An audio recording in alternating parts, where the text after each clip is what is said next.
जी, अस्सलाम वालेकुम। मैं प्रोफ़ेसर वसीम तालिब गायनी के शोबे से मुतल्लिक़ हूँ और इस दफ़ा मैंने सोचा है कि एक वीडियो बनाऊँ जिसमें हमल में होने वाली अलामात के बारे में आपको आगाह करूँ। ये वो अलामात जिनमें आपने सुबह होने का इंतज़ार नहीं करना। वो इसलिए बहुत अहम है कि सुबह का इंतज़ार करने तक माँ को या बच्चे को शदीद ख़तरा हो सकता है। जान का ख़तरा भी हो सकता है और कुछ और मसाइल भी पैदा हो सकते हैं, जो कि बाद में इलाज करना मुश्किल हो सकता है। हमल में किसी भी टाइम पे ब्लीडिंग या स्पॉटिंग या खून का धब्बा लगना भी नॉर्मल नहीं है। इसलिए अगर आपको ऐसी कोई अलामत है तो आपको फ़ौरी तौर पे अपने डॉक्टर के पास या इमरजेंसी में लेबर रूम में पहुंचना चाहिए। दूसरे नंबर पे अगर आपको शदीद सर दर्द हो रहा है, नज़र धुंधला रही है, उल्टियाँ आ रही हैं या पेट के दाएं तरफ ऊपर वाले हिस्से में दर्द हो रहा है, तो भी ये अलामत है कि आपको फ़ौरी तौर पे अपने डॉक्टर के पास या लेबर रूम में पहुंचना चाहिए।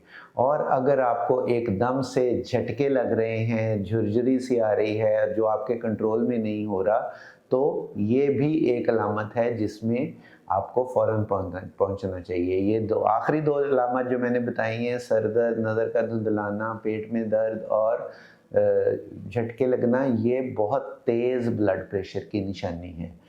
इसके अलावा आपको कभी भी बहुत तेज़ शदीद बुखार हो जिसमें आपका जिस्म कांपने लग जाए और वो जल्दी ठीक ना हो रहा हो, तो आपको फ़ौरन पहुंचना है, सुबह का इंतज़ार नहीं करना।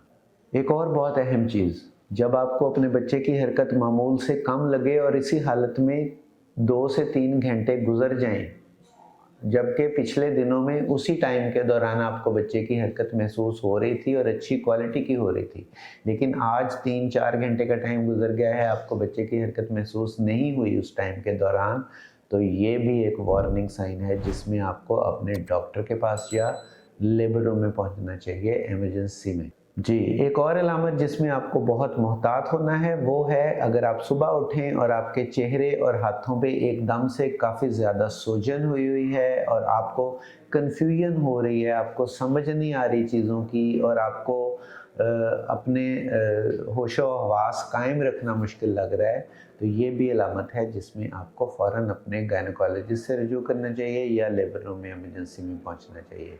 इस तरह के मज़ीद सवालात अगर आपके ज़हन में पैदा हो रहे हैं या आप जानना चाहते हैं, तो आप हमें बताएँ ताकि अगली वीडियो हम उस पे बना सकें। Thank you so much.